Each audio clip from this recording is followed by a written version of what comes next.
Hey, everybody. Welcome to the podcast. My guest today is Dr. Alan Goldhamer. Dr. Goldhamer is the founder of True North Health Center in Santa Rosa, California. He is the co-author of this book, The Pleasure Trap, and he is a pioneer in the plant-based nutrition space. This conversation is about many things, but there is a particular focus on fasting today, and it is fascinating. I think you're going to enjoy it. If you enjoy my content in general, please take a moment to hit that subscribe button. And without further ado, please enjoy my conversation with Dr. Alan Goldhamer.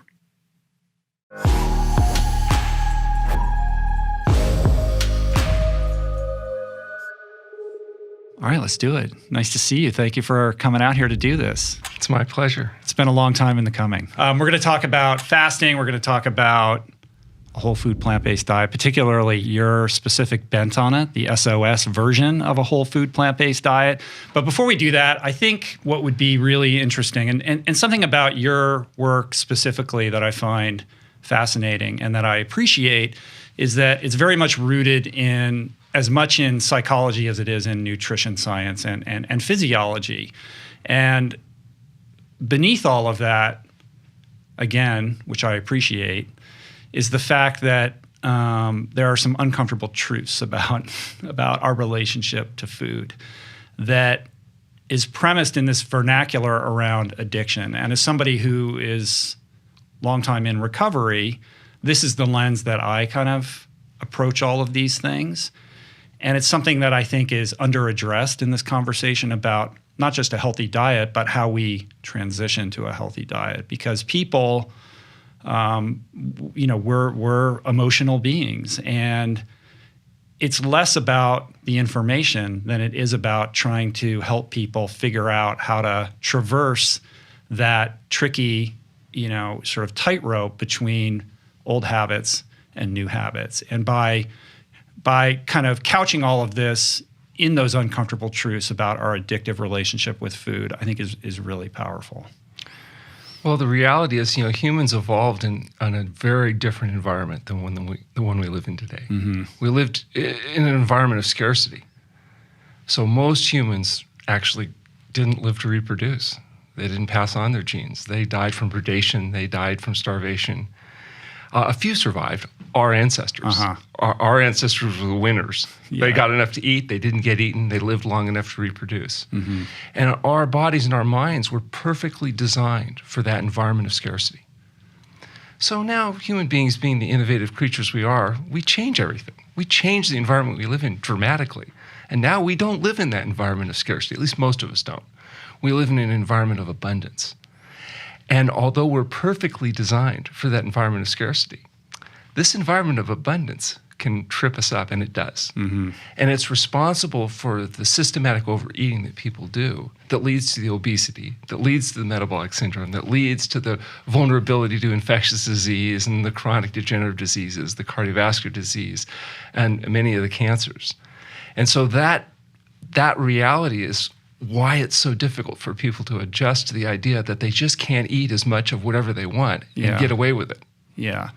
It's almost as if, if you're a heroin addict or an alcoholic, everywhere you go, everybody is a heroin addict or an alcoholic. There is no safe space, right?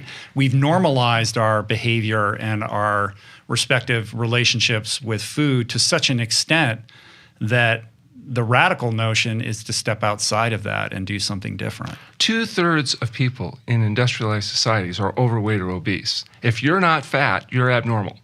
Right. And if you go to a physician and say you're significantly overweight and you've lost a bunch of weight, the physician doesn't immediately think, oh, you must have adopted a whole plant food diet and begun an exercise program. Their differential diagnosis is, this could be colon cancer, eating disorder, or drug addiction. They pathologize a healthy choice. Well, the only experience they have of people losing weight and keeping it off is when they've got cancer, they've developed an eating disorder, or they're a drug addict. Mm-hmm. And so it's not even in their expectation that people are going to actually get well. You go to a physician with most of the diseases of dietary excess, the high blood pressure, the diabetes, and they're going to tell you, look, you're going to be on drugs the rest of your life. If you do what I tell you, I promise you, you'll never get well. You'll be sick forever. because it's not in their expectation that people are going to actually recover their health. Yeah. Because they're not addressing the actual reasons why they're developing the problem to begin with. They're not addressing the causes of the problem.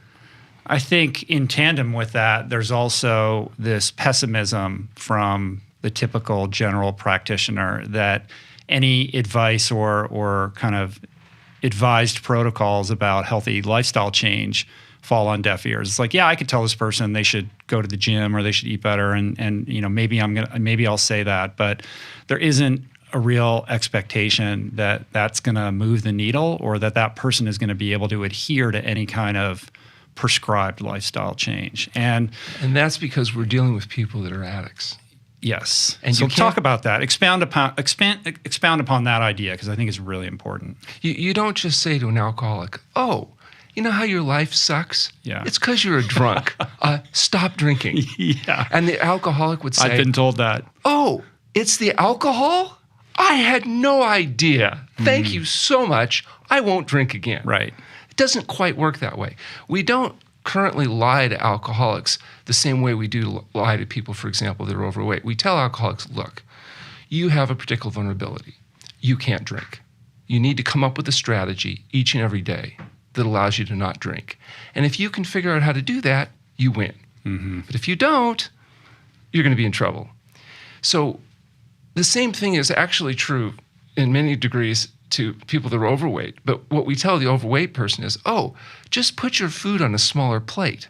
Here, cut your food with a knife and put your fork down between each bite, and you won't be overweight anymore. You just need to learn to eat moderately and just eat a little bit less. It's the analog in addiction is, you know, quit the whiskey and just drink beer, or put your beer in a smaller, or only binge on the weekends and maybe don't get behind the wheel of a car. Right.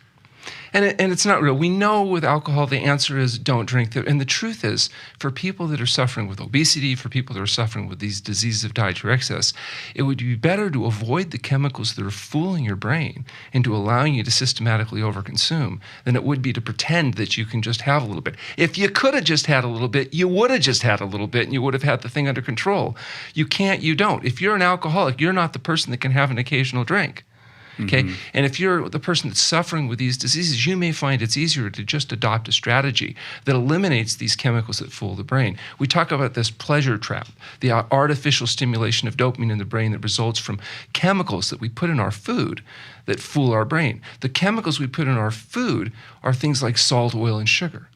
These are highly fractionated food byproducts, not food, and they stimulate the dopamine cascade in the brain. They make food taste better. They make food more interesting to us. And as a consequence, we will systematically overeat. Now, just like some people can occasionally have a drink and not become a drunk, some people can have bits of this without it becoming a health compromising problem. But if you're the overweight person, if you're the person with the heart disease, the cancer, the diabetes, it's not you. You're the person that would be better off saying, let me avoid those chemicals. I'll stop fooling my brain. I'll eliminate the systematic overeating. I'll reverse the disease and pathology. And I'll adapt a strategy that doesn't include continually beating myself up with these things that I'm not capable of regulating. People have an easy time understanding that alcohol is a powerful drug, that heroin is something that is going to kill you. The addictive nature of these substances is well understood. But when it comes to food, that's a leap of faith for a lot of people. It's a bridge too far to say, I understand alcoholism and drug addiction, but when you start talking about food as addictive, you're starting to lose me. Yeah, well, the reality is that the neural cascade that's associated with addiction of any kind is very similar. Now, I'm not arguing that alcohol or cocaine or heroin might be even more potent than, say, the sugar or the oil or the salt or the combination. But the net effect of salt, oil, and sugar in the diet is actually obvious and devastating around us. It's why you see obesity and the disease of dietary excess. That's what's making people fat. It is the hidden force that undermines health and happiness. It is a pleasure trap. And because people don't recognize it, it's very difficult for them to take action to eliminate it. At least with alcohol, most people know, oh, if you're an alcoholic, you probably shouldn't drink. If you go to a party and they say, oh, here, have some alcohol, and you say, well, I can't because I have an alcohol problem, most people at least will be tolerant of you. because, okay, you got an issue, you don't have to. But if you go in and you say, oh, no, I don't want to eat, you're going to really upset people. Oh, what's wrong with this? My doctor says that's great. A little bit won't hurt. What's wrong? You know?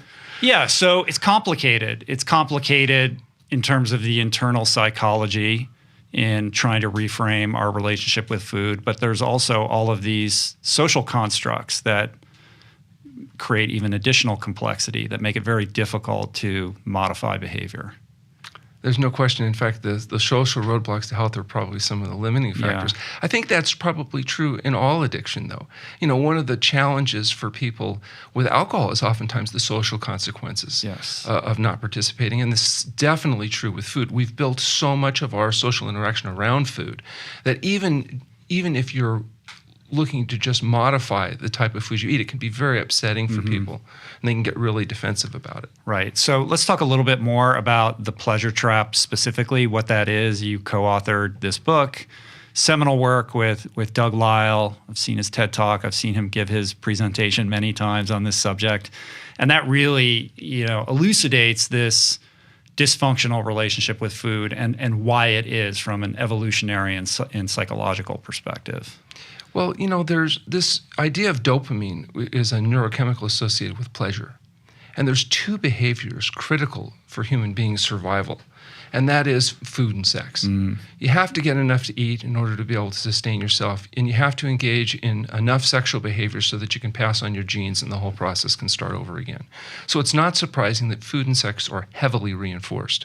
And the way the brain reinforces the body's behavior is by rewarding us with dopamine, which is the neurochemical associated with pleasure.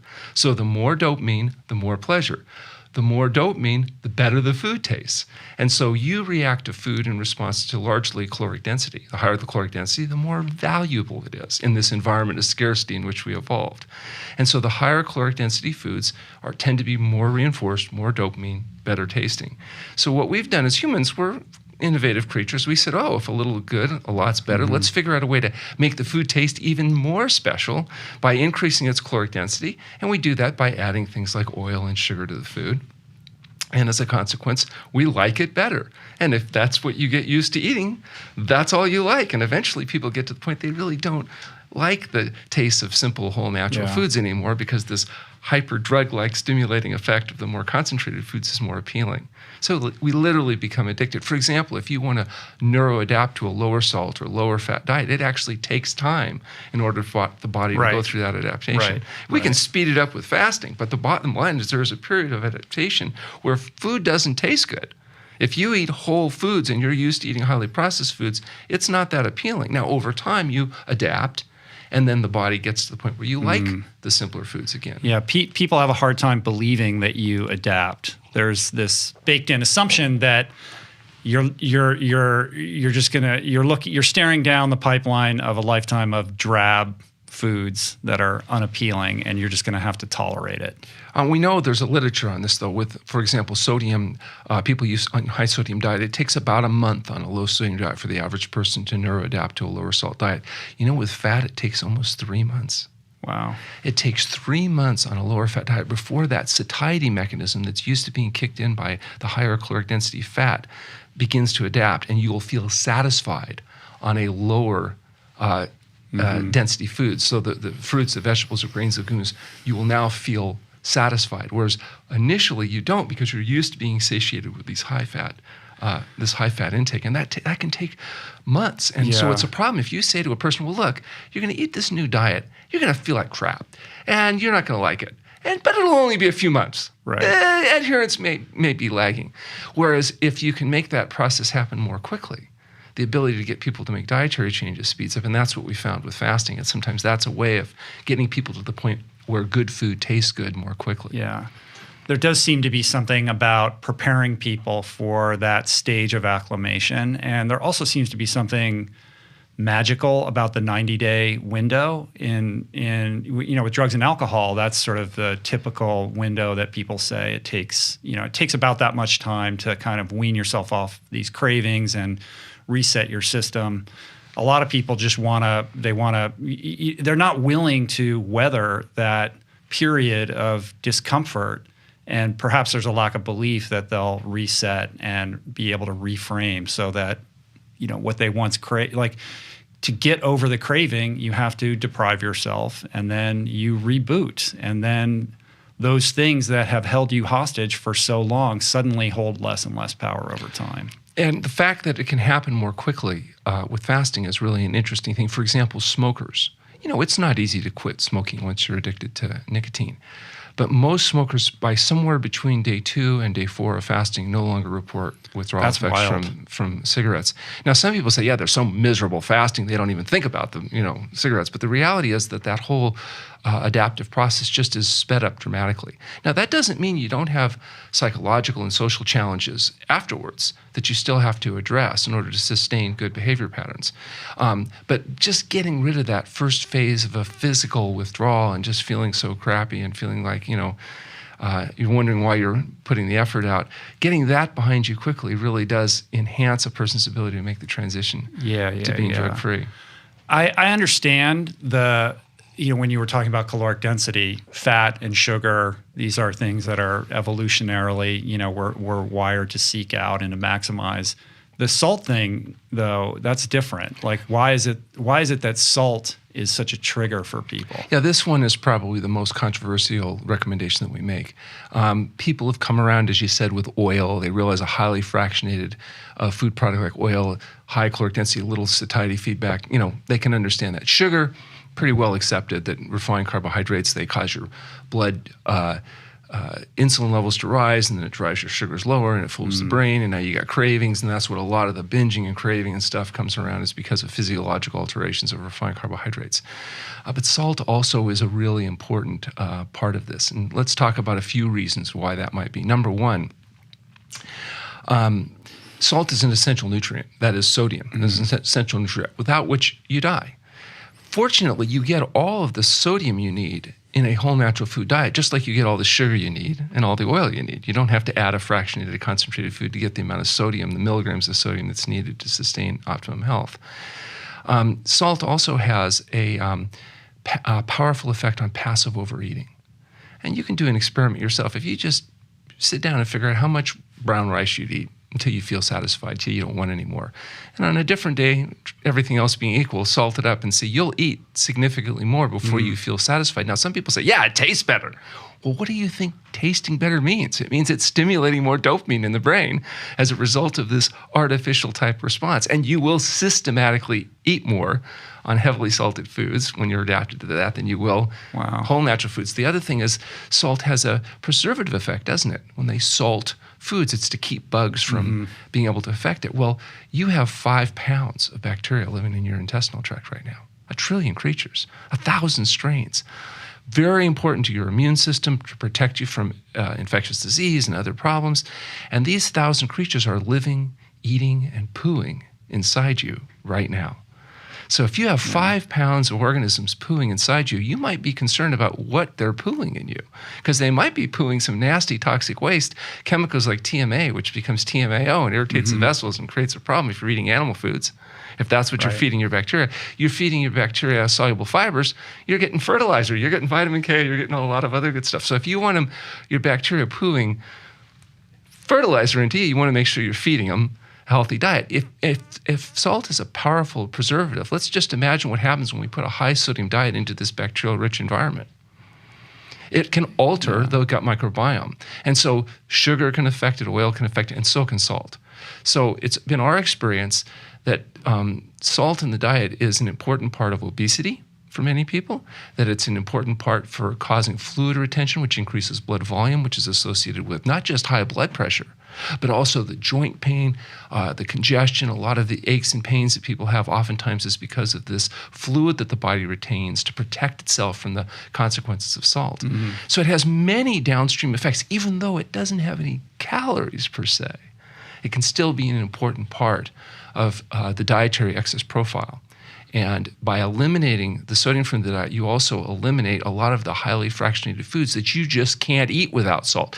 Even products like bread and cookies and crackers and a lot of this stuff without the salt really doesn't taste that good because they've refined out most of the natural flavors of the food. And what they do is they take these federally subsidized grains like wheat and soy and corn, and they add oil, salt, and sugar to it, process it into various looking foods and call that the diet. Go into a grocery store and walk around, and you'll see a lot of those foods are really nothing more than one grain or the other with various concentrations of sugar, oil, and salt. Right, which basically allows you to make anything taste good. And you strip away those things, and there's something completely unpalatable and nutritionally deficient underneath it. And so what we're encouraging people to do is a really radical departure from what they're currently doing, but that's to adopt a whole plant food diet that's free of these added chemicals, free of the salt, oil, and sugar. And what you're left with is things like fruits and vegetables, raw or cooked, minimally processed grains, beans, nuts, and seeds. But you don't have the meat, fish, fowl, eggs, dairy products, oil, salt, sugar, and highly processed fractionated foods that make up the majority of the people's diet in industrialized society. And it's that diet that makes them fat and sick and develop the diseases of dietary excess, and that what makes you vulnerable to infectious disease. You know, when you look at what are the vulnerabilities about why do some people get an influenza or a COVID or an infectious disease, and, you know, they recover, they survive, they have minimal consequence. Other people, it's devastating or deadly. Well, if you look at the risk factors associated with what makes people vulnerable to these diseases, as well as the diseases, the chronic diseases, the heart disease, the cancer, the stroke, it's the same metabolic syndrome and all of its associations. Yeah. It's the same obesity and diabetes and high blood pressure and all the consequences of dietary excess. These are reversible and preventable conditions. People don't have to have these conditions. And even if they have them, they can largely reverse them by taking responsibility to control what they put in their mouth. So this is the underlying premise that drives True North, which you founded, what, like 30 years ago at this point? 35? In 1984. Wow. Was when my wife, Dr. Morano, and I started True North Health. I can't imagine what it must have been like to basically open the doors to this medically supervised water fasting clinic back in that time. I mean, now it's all the rage. We have Walter Longo and all kinds of scientists studying the phenomenon of fasting deeply. It's part of the public awareness. It's very cool to be out there, you know, sort of experimenting with intermittent fasting. This was not the case back then. Like, I mean, potentially criminal, right? Well, at one point, the California Board of Medical Quality Assurance had rendered an opinion that recommending fasting to a patient constituted such a gross violation of the standard of medical practice that it rose to the level of criminal negligence. I was actually the first person in my family that required the services of a criminal defense attorney. My father was so proud. Wow. What happened there? They ultimately decided that recommending fasting was not criminal negligence, that in fact, there was even a provision at that time in Medicare to pay for fasting, but as long as it was for rapid weight loss necessary for urgent surgery. If you got well, unfortunately, it wasn't a covered benefit. There was also, every hospital today in this country will use versions of fasting for treating conditions like acute pancreatitis. And we were able to demonstrate that this was not criminally negligent behavior, but was actually a rather innovative look at trying to help sick people get well. We've gone from being criminal quacks to cutting-edge researchers. As you said, there's been some wonderful people like Walter Longo and Mattson and Fontana and others that have published in major impact journals this idea that fasting or some modification of intermittent fasting or modified fasting could be a helpful tool. In fact, it was interesting. Longo did some research that I think really was pivotal. He looked at cancer treatment. And he took, 30 rats with cancer and gave them enough chemotherapy to resolve all the cancer cells. You have to kind of kill all the cancer cells or they grow back. The problem is all the rats died. So that wasn't a really good outcome. But he took the same rats with the same cancer and the same chemotherapy. But he used fasting before, during, and after the treatment. And not only did all 30 rats survive, but dramatically enhanced cancer-free survival. And so what he found was that there was these things like differential stress sensitization and differential stress resistance, that cancer cells were more vulnerable to the effects of chemotherapy in the fasting states, probably because of their higher metabolic rate. They don't adapt to the environment without glucose as well. There's lots of differences in cancer cells to healthy cells. And in the fasting states, the cancer cells were put at a selective disadvantage.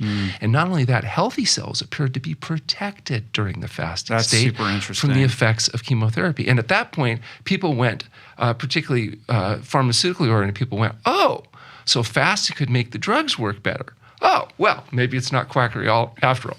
And so there was a lot better tolerance and acceptance of this idea that perhaps fasting may have a role in enhancing conventional treatment. Now, it was interesting to note, too, that many of the biomarkers that predict cancer and disease turn off whether you use chemotherapy or not. Wow. So the act of fasting itself puts the body in a selective environment that may be more conducive to healing. And so this type of research, of course, now is taking off, and there's been a lot more interest, and including by the work that we're doing at the True North Health Center. Yeah, you have this this study and this experience working with a patient who had stage 3 follicular lymphoma, right? Where you had like this tremendous result. Yeah, we had a young woman with stage 3 follicular lymphoma that had been well documented, excisional biopsy, the whole bit, and had progressed over a period of a couple years. And she had asked her family physician along the way, was there anything she could do conservatively in terms of diet and lifestyle? And he had assured her that diet had nothing to do with follicular lymphoma, that she could eat whatever she wanted to eat. And when she inquired about fasting, he informed her that fasting was criminal quackery. Nonetheless, she decided that she didn't want to undergo conventional chemotherapy because with this particular condition, it's not really effective. It doesn't affect all-cause mortality. There's a lot of side effects, and so often it's not unusual for them to defer treatment until the condition is quite progressed. In this case, it had progressed enough that he referred her to the medical school, talked to an oncologist. Oncologist also reinforced the idea that diet was irrelevant to this condition, that fasting was unproven. And even with that advice, she decided to come to True North Health Center, underwent 21 days of water-only fasting, during which time her tumors that were previously externally palpable disappeared. Wow. So we fasted her for 3 weeks, fed her for 10 days, sent her back to the oncologist, and he examined her, couldn't find any evidence of the lesions, expressed some surprise. She explained, he said, what did you do? And she said, well, I went to the criminal quacks and I did the fasting and the tumors went away. And he said, well, that's very impressive. Suggested he'd give me a call and talk to me about it. She asked to have the follow-up CT scan that we requested.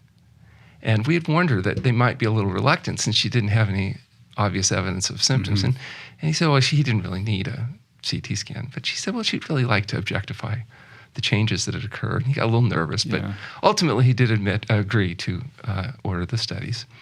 And he mentioned that because she was still a little bit neutropenic, maybe some gentle chemotherapy might still be a consideration. Nonetheless, she refused. After a couple months, her white counts had normalized. By a year, she's doing great. Sent her back, got a whole, follow-up evaluations. And at that point, we decided that it was time to try to write up the report. So we wrote up this case report. We submitted it to British Medical Journal, and after some back and forth, they eventually did publish the paper. They had asked us if we could get the oncologist to sign on, and so we wrote him a letter and thanked him so much for all the confidence he had shown in referring the patient to us for fasting. And which he didn't. Okay. Well, in spirit. And but unfortunately, he hasn't gotten around to responding to us yet, so we didn't. So how long ago was this? Well, what happens? We published that paper, and then they asked us to do a follow-up.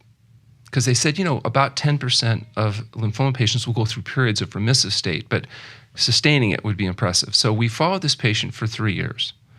And she continued. She had lost substantial weight. She had maintained that weight loss for 3 years. I think in part because I explained to her that, she had to stick to the diet or it could be fatal, because I'd track her down and kill her. And I think she believed me because she stuck to the diet. And at 3 years, we got a whole body CT follow-up with the oncologist, and she's completely cancer-free. At that point, we submitted back to the British Medical Journal, which had invited us to do the follow-up. They actually refused the article the first time. We appealed and resubmitted, and then they did decide to publish the follow-up. One of the reviewers felt like, well, maybe she just got lucky. But anyway, so she resolved her problem. She maintained it for 3 years. We now have a 4-year, and now we're working on a 5-year follow-up. She continues to do well. Now, since then, and since the publication of that article, we've managed to treat a number of patients with various stages, including stage 4 lymphoma. And so far, the results look very promising. We have some follow-up data now. We're in the process of submitting another case report with long-term follow-up on a stage 4 follicular lymphoma. And ultimately, we're hoping to publish enough case reports that we can do a clinical trial. That's amazing. We can justify a clinical trial because I think we're going to do very well with this condition in highly motivated, self-selected patients that are willing to do dangerous and radical things like eat well and exercise and go to bed on time.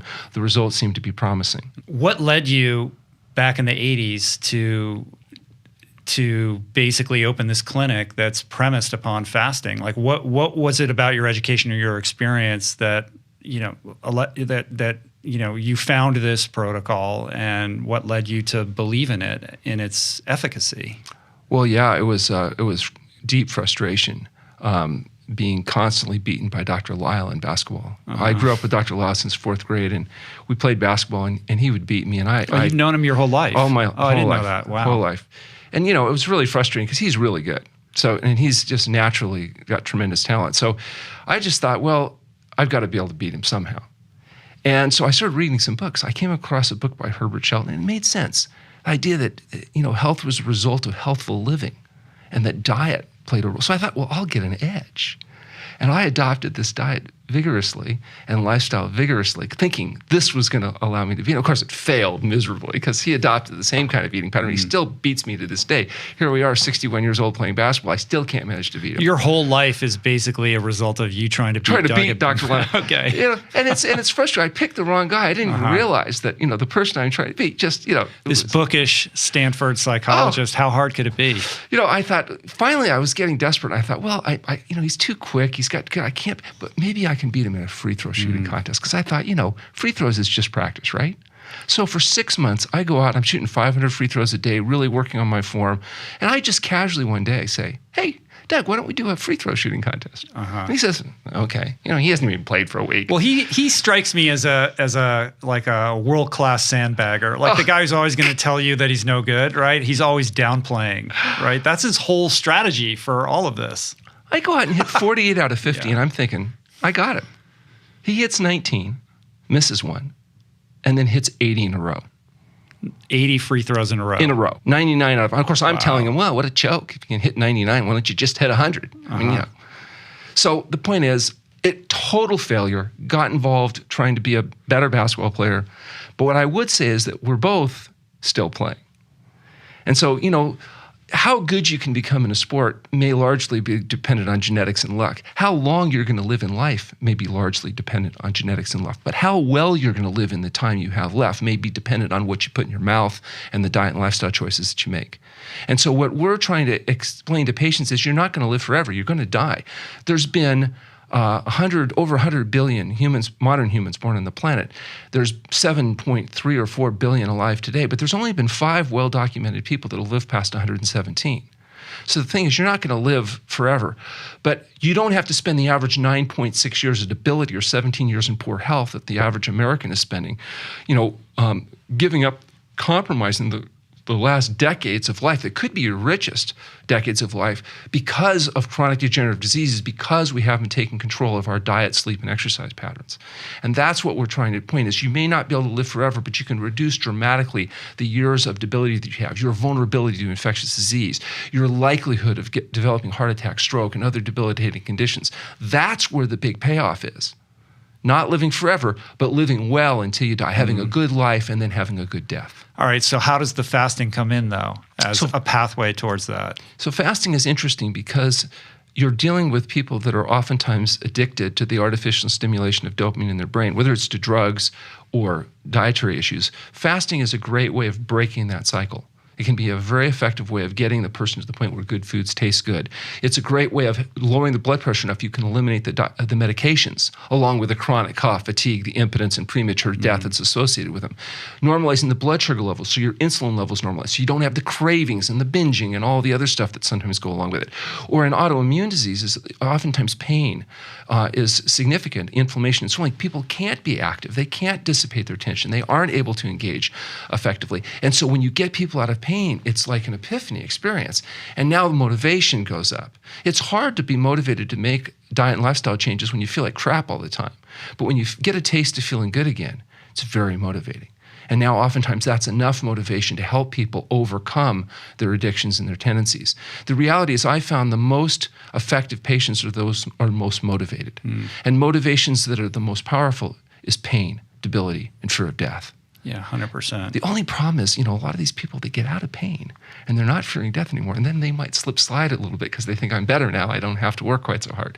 So, there's challenges on both sides. But yeah. The reality but you guys have had a tremendous success with keeping people on the path. Like the recidivism rate for you is pretty low compared to other. In fairness, though, we have highly motivated, self-selected people. People are coming willing to you to in fast. really bad shape.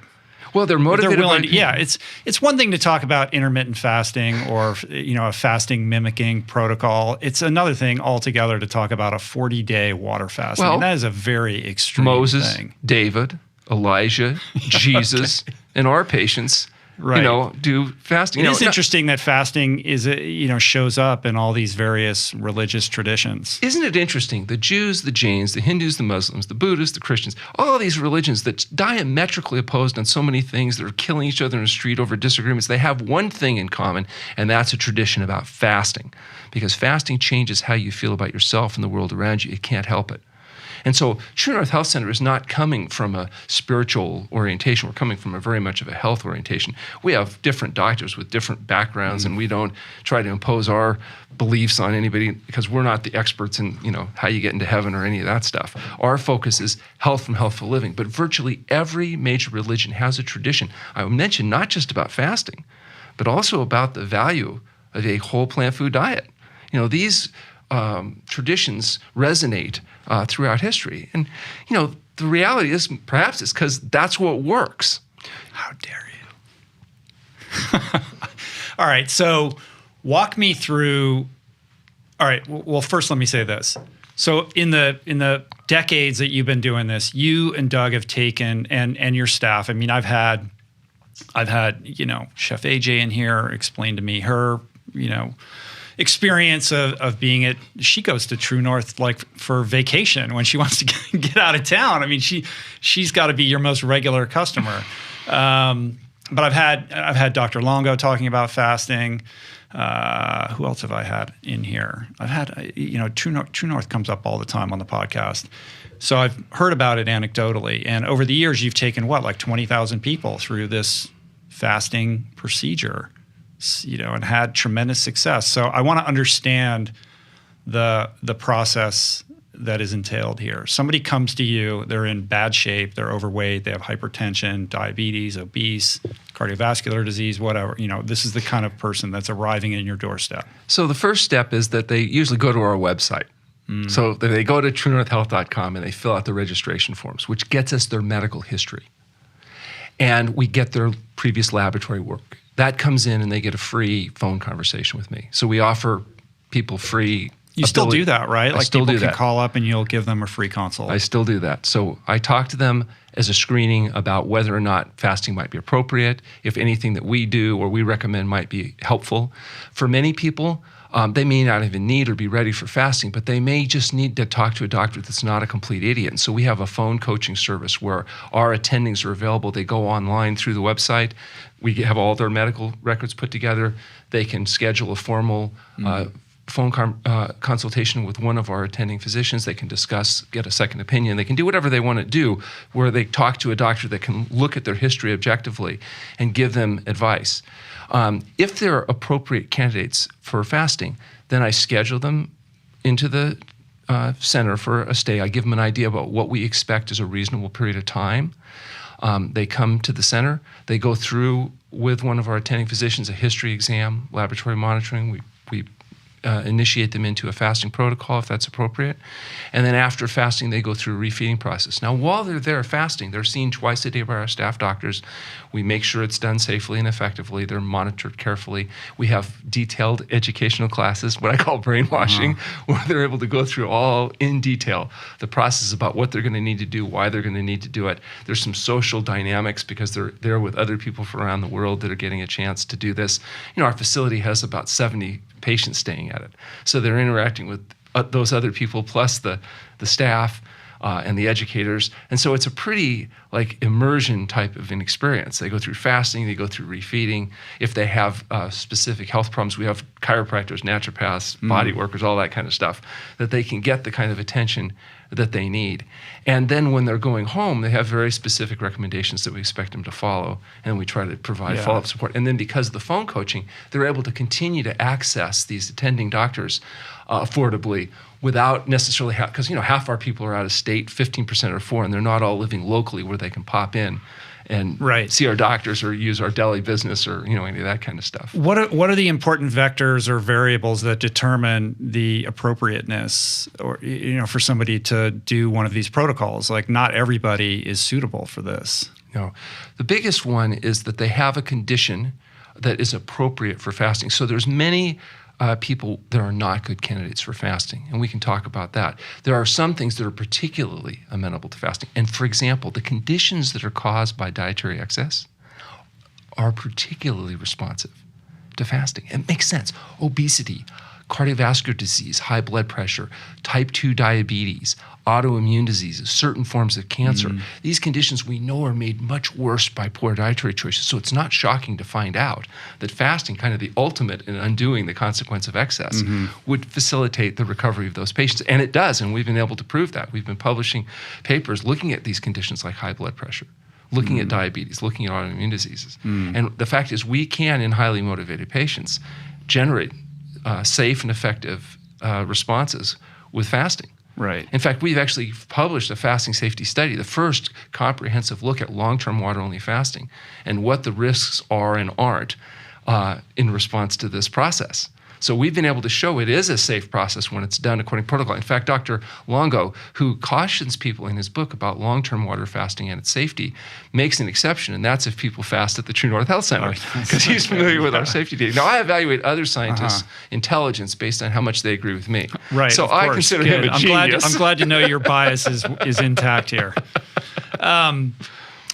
If somebody has anorexia nervosa, or if somebody is on the other side of chemotherapy where they're maintaining their weight is an issue, I would suspect that that's probably not a great candidate. What about somebody who's coming in and they're on a battery of medications? You would have to wean them off of that, I would presume, on some level before they can undergo this. Yeah, there's most medications, you do not water fast while you're taking medications. Those have to be weaned down beforehand. But we have physicians that are experts at helping people unwind the consequences of their medical treatment. And most medications, interestingly enough, the day you change the diet, you have to begin changing the medication profile. Right. Because most people medications are treating the diet. Most people are being treated, that is medicated, for their diet. When you change their diet, the need for medication dramatically responds. You have to reduce the blood pressure medication. You start crashing these patients because they're not going to be hypertensive once you eliminate the reasons why they're hypertensive. And they're not going to be needing the same level of medication once you normalize their dietary intake as far as their diabetes, or getting them off their pain medication. Once they don't have the pain, they don't need to be on all that oxy, because now the pain is being reduced because the inflammation is being reduced because of the dietary change and then ultimately the fasting. So that's one of the reasons why fasting does need to be done in a controlled, medically supervised setting. It's not the kind of thing that you do long-term fasting at home. At home, right. So you do that in a controlled setting where there's been a proper history, exam, lab, and daily monitoring. So we're seeing each of these patients twice a day, and that's how we're able to ensure that this is a safe and effective experience. Right. So they may withdraw their medication with careful feeding, initiate the fasting, normalize the condition, and then after we're done, most of the time there's no need for medication. Because their blood pressure, they've gone from 220 over 120 capped out on 5 meds to being 120 over 70 off medication. And so there's no reason for anybody to want to put them back on drugs that cause chronic cough, fatigue, impotence, and premature death if the condition's actually normalized. Now, the side problem is you have to keep on the healthy diet and lifestyle. Yeah. Because you're not curing anything. You're just managing it. But you've rebooted this operating system and wiped the slate clean so you can build a new foundation. It's very much like treating when your computer becomes corrupted and you don't know exactly what's wrong, but you turn the thing off, you turn it on, you can't explain, but now it's working. Right. And it seems when to in be doubt, that way. Reboot. And we're trying to figure out exactly what those changes are that's occurring. in fasting. I know the pharmaceutical industry is very interested in what's happening because they want to come up with what are called fasting mimicking drugs. They want drugs that'll do just what fasting does to you, but without that nasty fasting, and something that they can sell in a pill. Yeah. So a lot of the research that's of interest is trying to figure out what exactly is it that's happening in fasting that's allowing the body to get well so that we can try to reproduce that without having to go through the process. Right. I mean, that's my next series of questions. Like, does it have to be water only? What is it about that deprivation protocol that is so special, physiologically, that is causing this cascade of positive impacts? Like, what would happen if you were eating a little bit? I mean, I know Longo has this fasting mimicking protocol where he is allowing people to eat something like, 600 calories a day, and he's able to reap some of the benefits of what you're experiencing without having to go on a complete water fast. But what is happening to the body when you're depriving it of food in such a, comprehensive way? Yeah, the intermittent fasting protocols are just that, fasting mimicking diets or fasting mimicking programs, trying to reproduce some of the changes that we know occur with fasting without the risk profile or the complications of long-term water-only fasting. And I think they can be very effective, as they've demonstrated. However, long-term water-only fasting has a much more profound impact on these mechanisms that are associated with fasting. For example, just the most obvious is weight loss. When you're water fasting, you're going to lose an average of 1 pound a day. Now, some people say, well, you lose weight, but then you gain it back afterwards. Now, interesting, we've done a study. We have now recently acquired a Hologic DEXA scanner with the new software that allows you to do a whole body detailed composition that looks not just at % body fat, but how much visceral fat there is. And we have a paper that'll be coming out that looks at the fact that, yes, you lose a bunch of weight fasting and you regain some weight after fasting, but it turns out the weight you regain after fasting when you're eating a whole plant food diet is exclusively water, fiber, glycogen, and protein. There is no fat. In fact, the fat profile continues to drop during refeeding, even though the scale weight obviously goes up as you rehydrate, put some fiber back into the gut. Right, as long as you adopt. As long as you continue to adopt the whole plant food, healthy, dietary style. But the point, the old wives' tale was, well, you lose fat and you just gain the fat right back. Well, that might be true if you go back to eating greasy, fatty, slimy, dead, decaying flesh processed foods, but that's not what's happening in these patients that we're refeeding appropriately. And so weight goes up, but the weight that goes up is re-alimenting your glycogen stores and muscle stores, which is really exciting. So preferentially, not just do you lose fat, but you preferentially lose visceral fat. That the ratio of visceral fat to adipose tissue loss is 3.0. In other words, there's a significant preferential mobilization of this very type of fat that we think is most compromising to health. The fat, the abdominal fat, the fat that stores around the organs. So now we have what may turn out to be an effective strategy of specifically mobilizing visceral fat. Now, we've done some preliminary work. We're actually enrolling patients in a study starting in August, looking specifically at body composition changes long-term with follow-up. So, we'll be able to speak more definitively about it by the end of the year.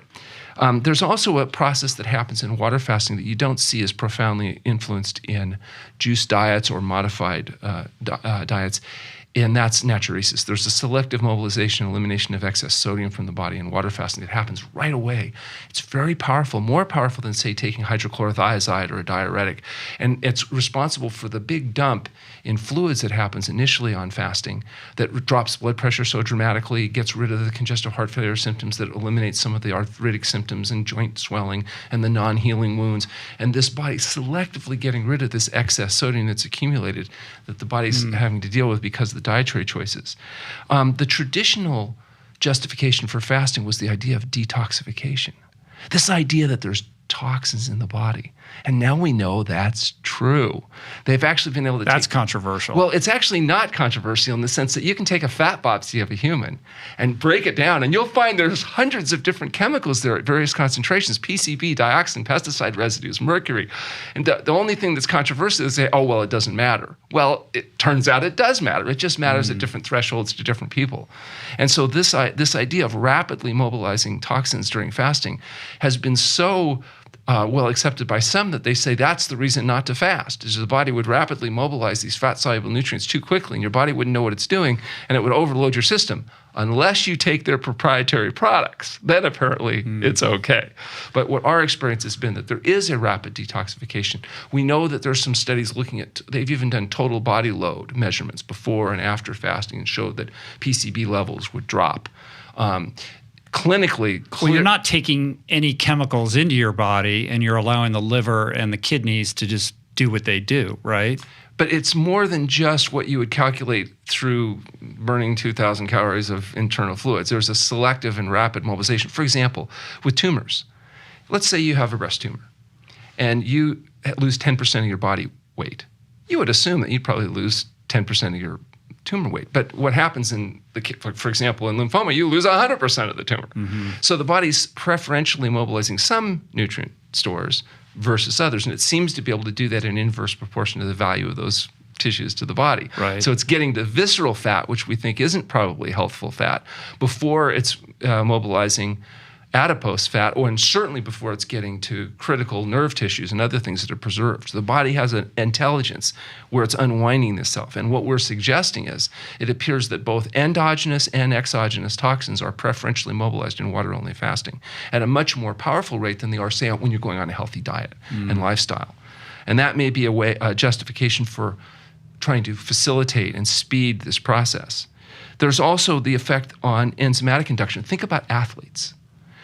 One of the things of being a trained athlete is you induce, for example, glycogenolytic enzyme systems. You get better at mobilizing glycogen stores. And, this whole business of carb loading and trying to increase glycogen storage so you have more to pull on so that you don't hit the wall so quickly when you're running that marathon or whatever. You get through that process. Though that is induced with persistent exercise. The same enzymatic production for glycogen, for lipolytic enzymes, for protein, for gluconeogenesis enzyme systems is induced during fasting. Because you have to mobilize all your glycogen stores. You're emptying the chamber. You're taking that battery and draining it all the way down.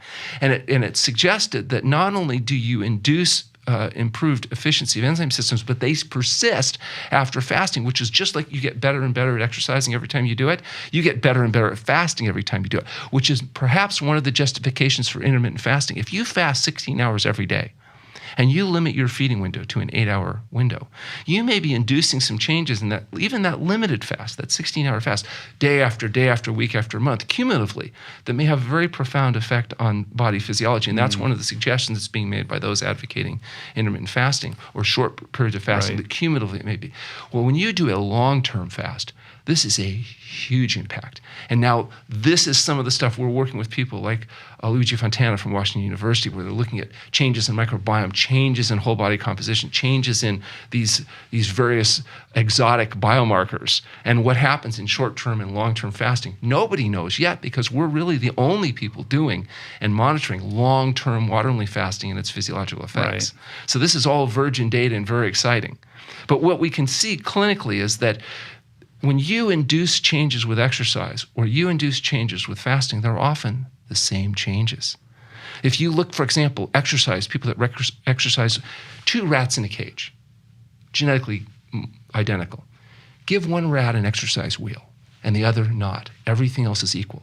The rats with the exercise wheel, 1, they'll use it, and number 2, they don't get Alzheimer's disease and dementia. And they said, well, why? How does exercise prevent dementia? And they look at those rats and they find out that BDNF, brain-derived neurotrophic factor, is dramatically higher in rats that get their exercise, lower in those that don't. The ones that don't, much more vulnerable to Alzheimer's. Well, BDNF, it turns out, the precursor to that is beta-hydroxybutyric acid, which is the fatty acid that your brain is preferentially mobilizing during water-only fasting.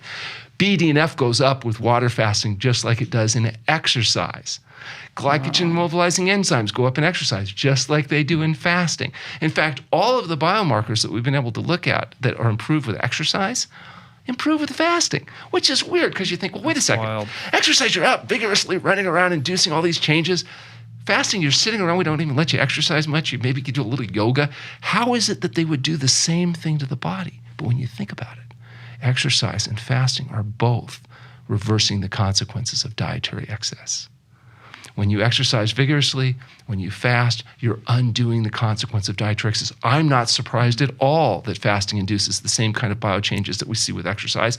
In fact, for us, it's saving a lot of time because we just look at all that vast exercise literature and start looking for the things they've discovered and seeing how much of it's mimicked with fasting.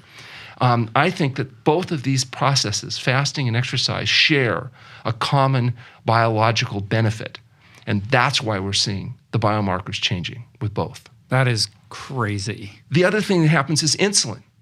Insulin is the hormone that drives sugar from the bloodstream into the cells where it's needed to burn. So if you look at type 2 diabetics, you might assume mistakenly that they don't have enough insulin. They have plenty of insulin. They have more insulin. It doesn't work because there's insulin resistance. There's resistance to the insulin carrying out its function. So what drug can you take that reverses insulin resistance? There isn't any. There's drugs that'll force sugar on the cell, and they have all kinds of side effects. What can you do to reduce insulin resistance? Well, you could exercise. That helps. Weight loss, healthy diet. You can fast. Fasting has a profound effect on insulin resistance. In fact, as much as 80% of our type 2 diabetics can achieve normal blood sugar levels without medication. And if they're willing to continue to do the diet and the exercise, they can often sustain those results. Now, you might say, well, couldn't they do that with just diet and exercise? Absolutely. Many diabetics that are able to make aggressive diet and lifestyle changes over enough time are successful at resolving and reversing their diabetes, but it's difficult. For people that aren't able to do it on their own, that's where we would use the next level of support and intervention, which is fasting. It can also be a little tricky unwinding the medications and all that kind of stuff. So, doing whatever it is, whether it's feeding or fasting in conjunction with doctors that are able to be supportive and that have an expectation of you getting well is important. Now think about it. If you go to a doctor and you've lost weight, does the doctor assume you've adopted a healthy diet? No. They assume you've got an eating disorder, you're a drug addict, or you're dying of cancer. That's the differential. Yeah. Colon cancer, eating disorder, drug addiction. Because many doctors have never had an experience of a diabetic getting well. I gave a lecture this year in Texas at a medical conference for physicians who specialize in diabetes. So there's 250 people there. What are they serving them? Pulled pork sandwiches, chocolate cake. Most of them are overweight or obese. I do my presentation. I explain our results. Afterwards, one of the docs comes up. He's about maybe 70, 80 pounds overweight. He says, I've been in practice 25 years treating diabetics. I've never seen one get well. Mm-hmm. He's never had the experience of a single patient recovering, stabilizing their blood sugar, getting off medication. It's not part of the paradigm. Well, how likely is he going to give meaningful diet and lifestyle advice to a patient when he doesn't do it himself, doesn't believe, doesn't even know that it would work, or even if he thought it would work, knows the patient's not going to do it because people don't make diet and lifestyle changes. He's seen the literature, 93% recidivism rate, to ask people to make diet and lifestyle changes, very difficult.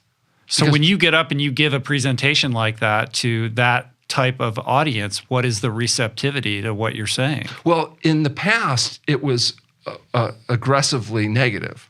Now it's actually becoming where at least a percentage of the audience is actually interested. The way that we made that contact was one of the doctors that runs the residency training program came in, had his own experience, wanted it for his students, and now those second and third year residents can rotate as part of their training at the True North Health Center so they can get the experience of actually doing something that some of them have never done before, which is see these patients get well.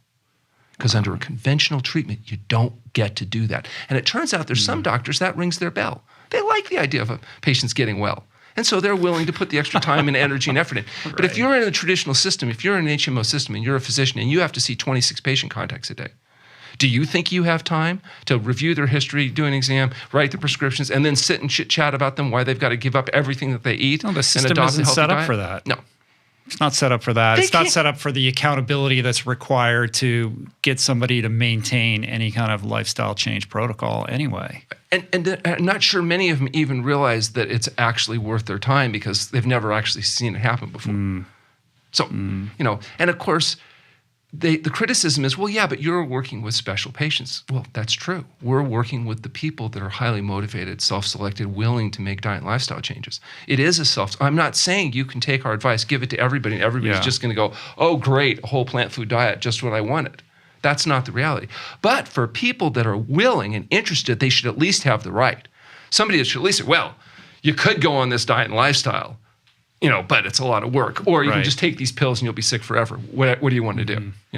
But they don't even know that. It's not. I can guarantee this physician I was talking to never tells his patients, well, if you did radical and diet lifestyle changes, you could get, well, I'll give you an example. My brother's 6 years older. So we're raised together. He's slowly gaining weight. His wife adopts our diet, comes in and fasts, overcomes her own health issues, is on a vegan program. 15 years later, my brother's still eating chicken and doing stuff and getting fatter, and he can't play volleyball anymore. His legs all swollen up. I'm poking him, but he won't do anything. Finally, he calls me from the hospital. He says, Alan, I'm in the hospital. I had a heart attack. I said, that's great. He goes, no, you don't hear. I had a heart attack. I said, I heard you. Best thing that could have happened. So he said, they want to do a quadruple bypass. And I said, well, talk to your surgeon. He asked the surgeon, he says, if you do a bypass, won't they plug up again? And the surgeon said, yeah, eventually, but it lasts longer than stents. And he says, what if I made radical diet and lifestyle change? He said the surgeon laughed at him.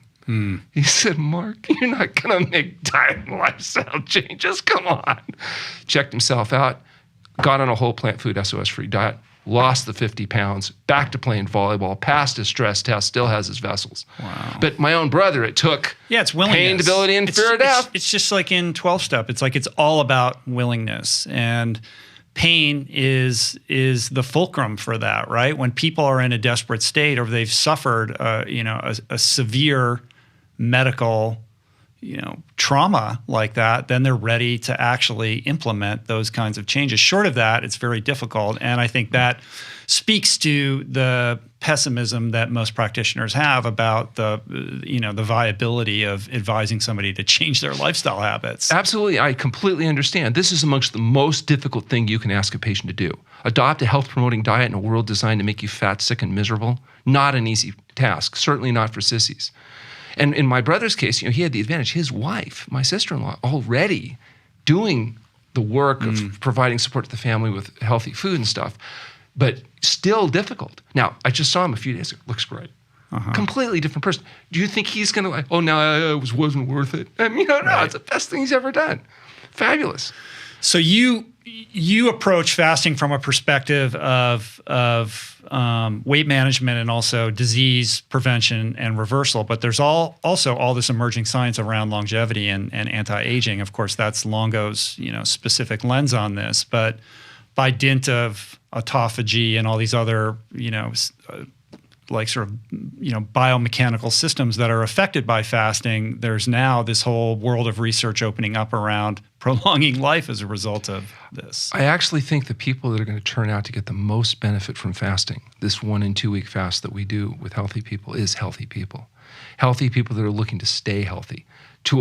For example, to avoid vulnerability to infectious disease, to avoid the problems that, not waiting like my brother did till he has a heart attack, but the people that are willing to use it to prevent the problems from the beginning.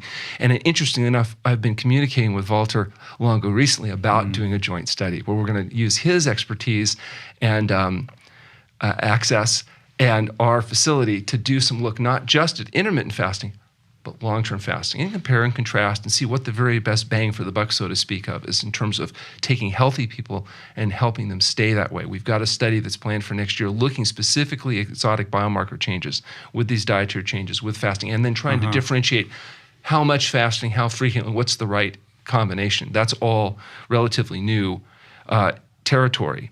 There's other impacts of fasting that are not as well recognized. For example, the gut. You have a tunnel through your body that starts at your mouth and it goes down your esophagus and then your stomach and your intestinal tract and it gets to the rectum. You got a hole at one end and another hole at the other end. And digestion is essentially shoving things in one hole, trying to push it out the other hole. But it's only the stuff that gets absorbed through the intestinal mucosa that enters the body. And that intestinal mucosa acts like a screen keeping flies out. If the screen becomes inflamed, things can leak through. That's essentially what gut leakage is. And the things that cause inflammation of the gut, we believe, are free radicals that come from not just smoking or drinking alcohol. Smoking, it's obvious. You see smokers' face, cross-linked collagen tissues. We know that's cross-linkaging from the free radicals from smoking. It also affects the enamel lining of the blood vessels. It's my contention that cigarette smoking may protect people from getting lung cancer. actually protects that's a people radical from. statement. Well, think about it.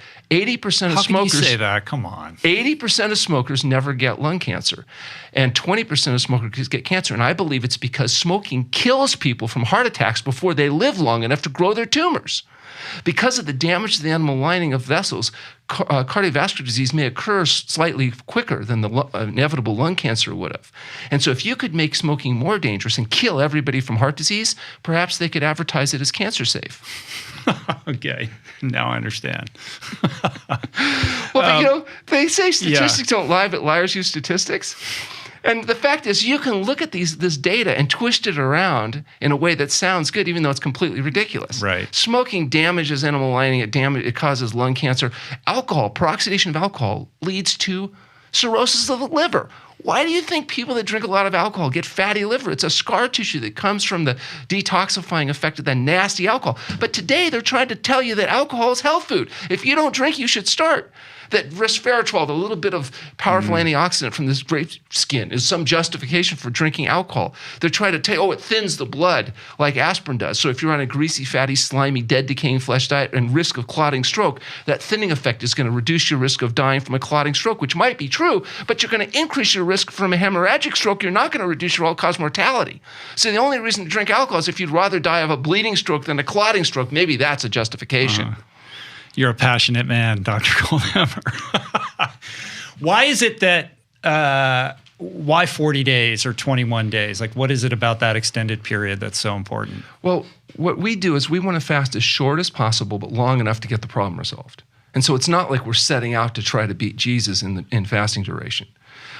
We don't go over 40 days generally, because if you keep the fast under 40 days, there's few metabolic complications. As you start getting into the really long fasts, the 60 days, the 80 days, the longer fasts that were done in the past, it's a much more delicate balance in terms of electrolyte balance and other things. And so the guy that I trained with, Alec Burton in Australia, used to do fasts as long as 100 days or longer. And I asked him, by the time I got there, that was 36 years ago, he was no longer doing over 40 days as a routine, just very occasionally. And I said, why? And he said, well, because of the sleep deprivation. I said, oh, I didn't know that patients had any more trouble sleeping on long-term fast. He goes, oh, no, not the patients, me.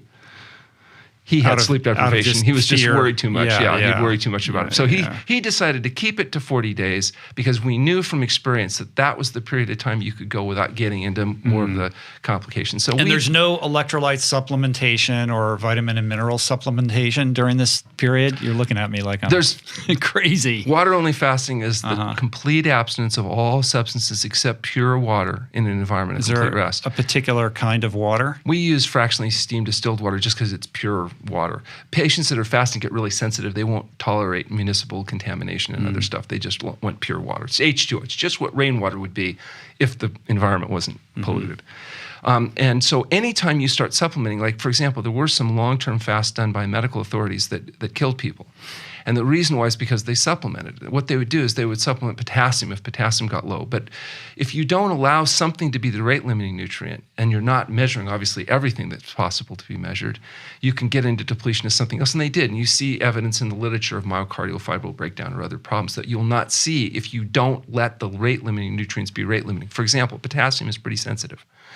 If you don't supplement potassium and you use potassium as a rate-limiting mineral, all the downstream things that you might not necessarily know to measure are not likely to become an issue. So we use 3.0 potassium as an arbitrary termination. If it gets below that, then we modify the protocol. Now, it's not necessary to do that. You could push people further, but if you use that as a protocol, we've proven you can do it safely and effectively over 20,000 consecutive times. The reason why we've been able to do this so consistently is we have strict protocols that we follow that are time-tested and proven. And supplementation of electrolytes, although you might think, well, potassium's low, we'll just give them some potassium. But that's an example of letting arrogance exceed your ignorance, because you don't know what the downterm consequences of that is.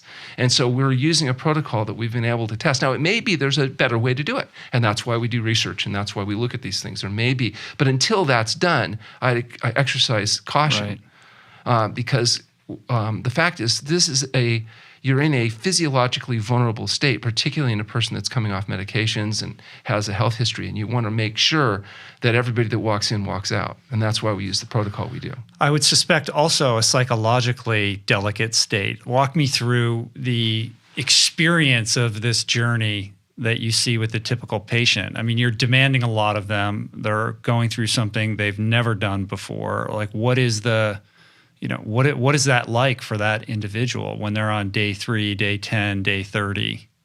Yeah, so the first few days of fasting are actually the most difficult because you're adapting off a glucose metabolism into a fat metabolism. So the brain is changing fuels from burning sugar to burning largely beta-hydroxybutyric acid, which comes from the ketone bodies from the fat breakdown. So there's an adjustment there.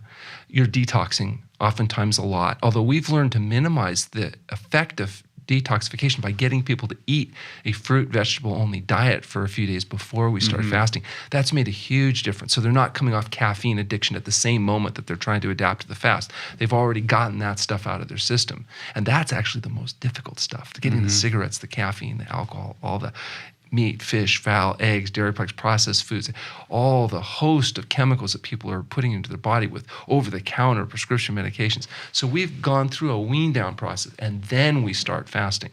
And their mouth may coat up and taste like something crawled in there and died, and they may have some skin rashes or elimination. They may get mucus discharge. They may get some vivid dreams. They may have aches and pains, and they may have difficulties with all kinds of adaptive processes, but they go away.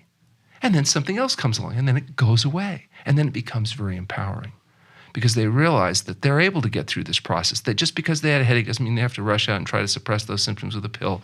It goes away. The body's able to heal itself.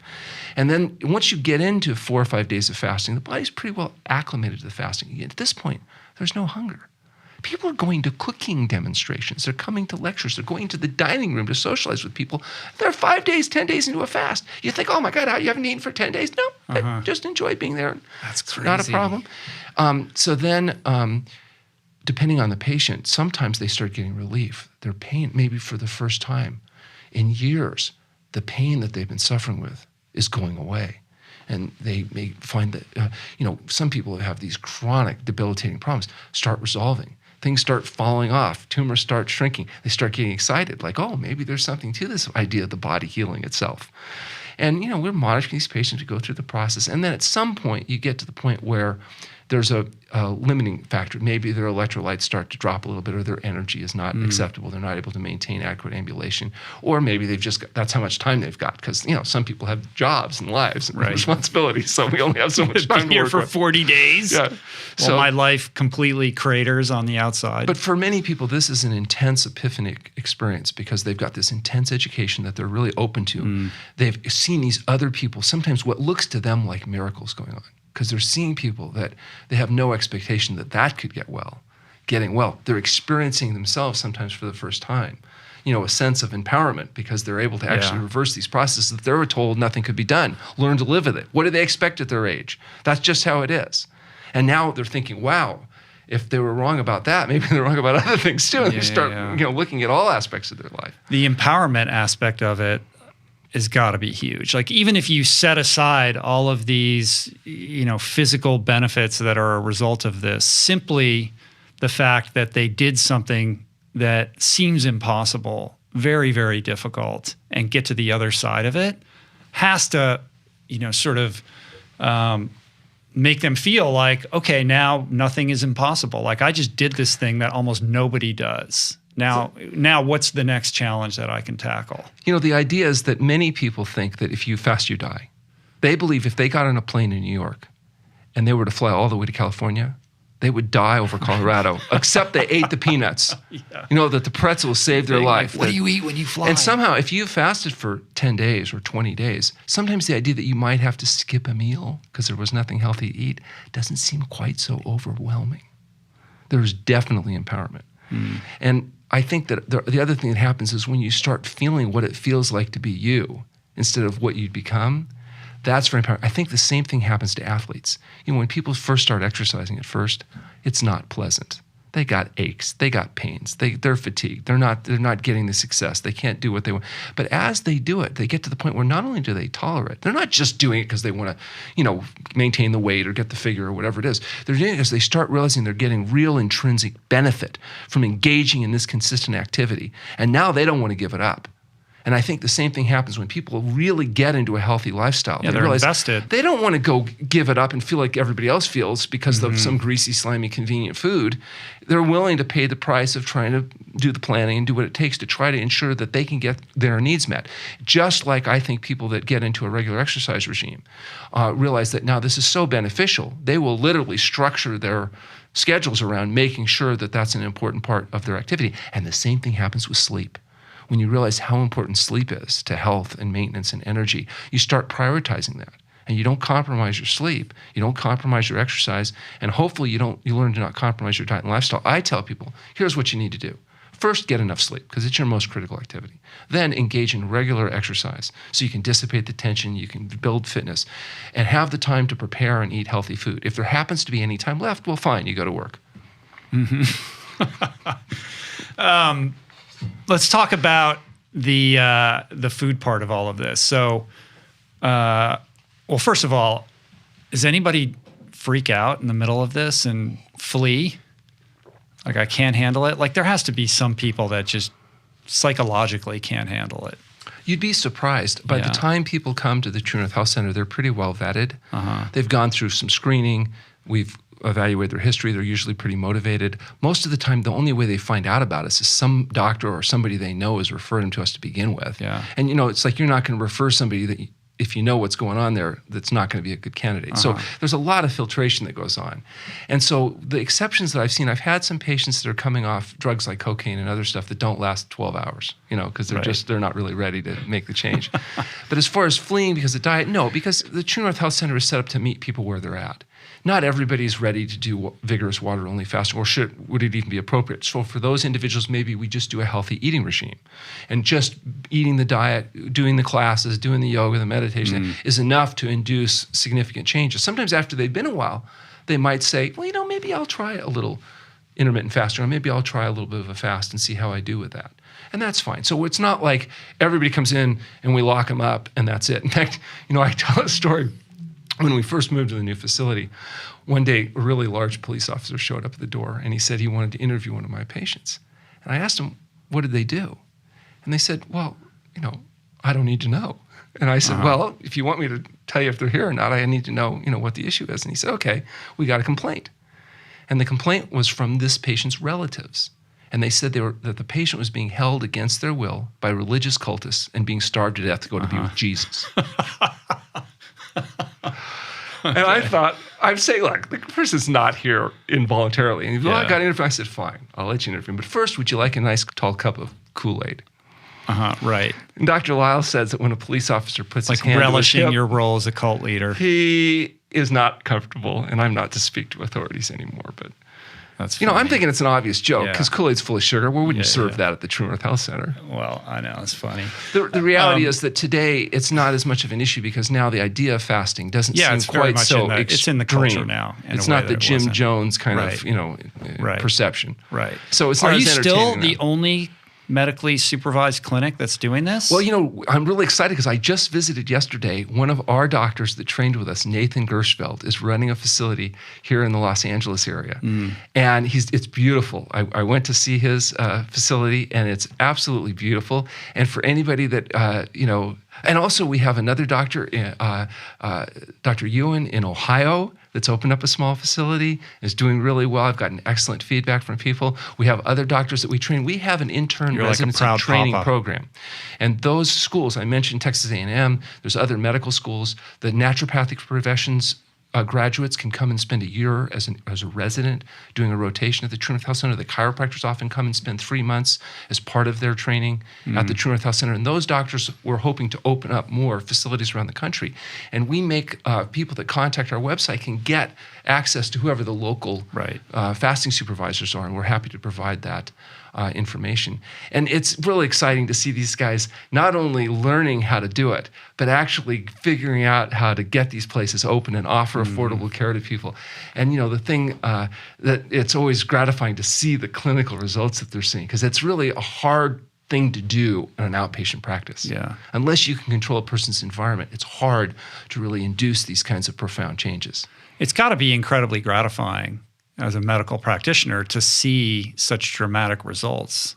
Well, I think that's one of the reasons we've been successful. We have a dozen clinicians now at the True North Health Center. We have 5 medical doctors. We've got osteopathy, chiropractic, naturopathy, all represented. And these doctors, once they come, they often are with us their entire career. In fact, Dr. Clapper recently just retired after 9 years at True North Health Center. We joke that we're like the firm, once they start. Yeah. But it's because they like the low patient intensity. In other words, they're not having to see high volumes of patients, so they're spending a lot of time with a few people instead of a little time with a lot. They like the center setup where the doctor's able actually to get all that intense education done without it coming out of the visit time, that they can spend the visit time really working with the patient's specific needs, and they like the idea that people get well. And so the combination of that allows us to keep the doctors, even though they probably work harder for less with us than they would if they went off and worked for the local HMO or whatever it is. That it's enough gratification, enough benefit that those doctors really like working at True North Health. And we're able to keep them. What is the kind of current relationship that you have with the conventional, medical establishment? Like, how are they perceiving what you're doing now? Well, it's been a revolution, actually. It's been amazing change, because when Dr. Sultana, who's been with us now about 20 years, came, the first thing we did is we got him to take a job with the local hospital as an urgent care doctor. And so he became known to the medical staff there and the nurses, and he's such a wonderful doctor. They loved him. And so that allowed us to have a good relationship with the immediate. We have a trauma center, just a mile away. And so some of their nurses are patients of ours. We provide chiropractic support to the nurses at that hospital. Some of the hospitalists purchase their food through our outpatient deli. So we have a good working relationship. And now that they're seeing some of our referral patients that we're doing for diagnostic workups and people getting well, that's really helped too, because they're not used to seeing people actually recover. And so today it's completely different than it was 20 years ago, where we were seen as some kind of, crazy people. Now, I think they see it as a little bit odd and different, but at least for people that have whatever it is they see get well, acceptable. Right. And they know we're well-intentioned. The other thing that's made a big difference is we've published a number of papers in peer-reviewed medical literature, including on the safety of fasting, the effect of fasting on high blood pressure. We've recently finished a study with the Mayo Clinic looking at primary prevention of stroke. That's in review right now at a major journal. We're hoping that we'll get positive publication of that here in the next couple of weeks. We've done a study with Luigi Fontana from Washington University looking at biomarker changes in the gut microbiome before and after fasting. Right. We have a couple other studies that we're enrolling in right now. So now we're getting some affiliations with some of these major players like Walter Longo, which is going to allow us to get into journals that we might not otherwise have been able to access because of the power that these guys bring. Yeah, his credibility and his pedigree, I would imagine, is very helpful. Oh, he's done unbelievable, just fabulous work. And he's a wonderful guy. Yeah. We're so fortunate that, we've got these kind of people out there trailblazing into the scientific and medical literature. Because as clinicians, and particularly alternative health clinicians, we're not always viewed with the most open mindedness from much of the medical profession. Yeah. Well, the other big piece here is the diet and nutrition piece. I would suspect that a lot of people come to True North because they saw you and they saw those case studies portrayed in What the Health, the documentary. We all saw those individuals, their kind of before and after stories that were very dramatic. And a big part of that, criticized. And heavily, controversial for sure. We have people telling us, I see there's stuff on the internet that says those people were all paid actors. It was really? all, reverse Photoshop. And I've seen some unbelievable. I think Kip and Keegan just kind of grabbed them randomly, right? Like, how did that happen? They showed up and wanted to do the film, so we did some interviews. And then they came back and they said, well, they've decided they wanted a little more. Can we just interview some of your patients? And they went out to the courtyard. Just whoever happened to be standing around. I wish we could have cherry-picked it and stuff. But there was that one guy, he had all his pills, he went through all of his medications and all that kind of stuff. The point is that type of experience is pretty routine at True North Health. We see what looks like miracles. It's not miracles at all. It's just getting rid of the crappy diet, instituting a whole plant food SOS-free diet, and using fasting effectively. That's the reality. And I know they've got a new movie coming out, and I know they've done a bit of filming with us as well. Also, I'm very excited that I think it's September, Netflix decided to do a special on wellness. Oh, they did? And one of their 6 shows was filmed at the True North Health Center. Oh, wow. And it's on fasting. Who's behind that? Do you know? I don't recall who the producer and what else, but I know it's purchased by Netflix. It's a Netflix original. Oh, that's cool. So I know it's going to get pushed out. I had John Lewis in here a couple weeks ago, who's working with Keegan on the Hungry for Justice project. And so I've been behind the scenes kind of looking at what they're doing. That's going to be a really big one. I imagine it'll be very controversial and probably piss a lot of people off. I'm really excited to see it. Keegan, that's Keegan's specialty. Yeah. But all right, so the food part, the protocol that you recommend and that you apply with your patients is, owes its debt of legacy to Caldwell Esselstyn and, a whole legion of those pioneering doctors who have put the whole food plant-based diet onto the forefront of public awareness. We've seen it grow in adoption and recognition, and we're seeing the benefits of that. I think it's still, somewhat controversial. There's all these diet wars with the low carb people and now ketosis and all of that. So that's all going on in the background here. But maybe, you can just speak to why you believe so strongly in a whole food plant-based diet. Well, the exclusively whole plant food diet, I think, has a lot of support, whether it's John McDougall or Esselstyn, or you mentioned one of my heroes, T. Colin Campbell, just a brilliant guy. So they all make a very compelling case that people should eat a whole plant food diet. And it's interesting you call it a whole plant food diet. I notice that you always do that instead of calling it a whole food plant-based diet. What's the reason for that? So I want whole plant food diet because a plant-based diet implies that it's based on plants, but it allows it allows flexibility. Interesting. And so I think that Dr. McDougall and Dr. Campbell would argue that we want to have as broad a diet as possible to attract as many people as possible. Because remember, most people in the vegan vegetarian movement are not just interested only in health, but actually dominantly in animal rights, moral, ethical, and spiritual reasons, environmental impact. And so their argument is, well, maybe it doesn't have to be Mr. Perfect, diet. If it encompasses a broader range of people, we'll get more people doing it. We'll save the planet. We'll save the animals. We'll go to heaven, whatever it is. And I don't disagree with any of that. That's great. But when it comes to maximizing health, if a person's overweight, wants to lose weight, if a person has heart disease, diabetes, if they've got cancer, or if they're healthy and their goal is to live the maximum healthy life possible, I believe the evidence supports the idea of an exclusively whole plant food diet that's free of SOS. SOS is the international symbol of danger, and it stands for salt, oil, and sugar. Now, can you have a little salt and still be healthy? Yes. Just like sometimes people can have a beer and not be a drunk. But for my patient population, which is either sick people that want to get well or the healthy people that really want to maximize their health, a whole plant food SOS-free diet, I believe, will prove to be the most health-promoting diet out there. Now, is it the best diet for society to add? No, I'm not arguing that. I'm so grateful that people like Dr. Campbell and Dr. Esselstyn and Dr. McDougall are out there educating the world. I'm not that nice of a person. I'm only interested in my patient and the maximizing the people that's in front of me. And the people that I see are often sick or healthy and want to stay that way. And so I believe that is the best advice for them. Now, does that mean somebody can't have a more flexible diet and still be healthy? No, of course they can. And if it's working for you, that's great. I'm not going to argue with it.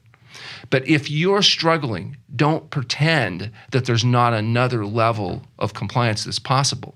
And I suggest people try it this way because they might find out, they don't miss all that salty, sugary stuff anyway.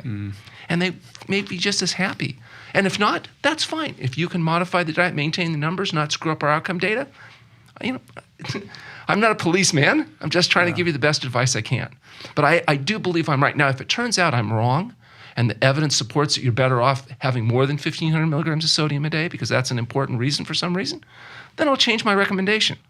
Okay? I'm recommending what I'm recommending based on the combination of 36 years of clinical experience watching people get well and my ability to interpret the scientific literature and the staff that we have at the True North Health Foundation that are doing the same.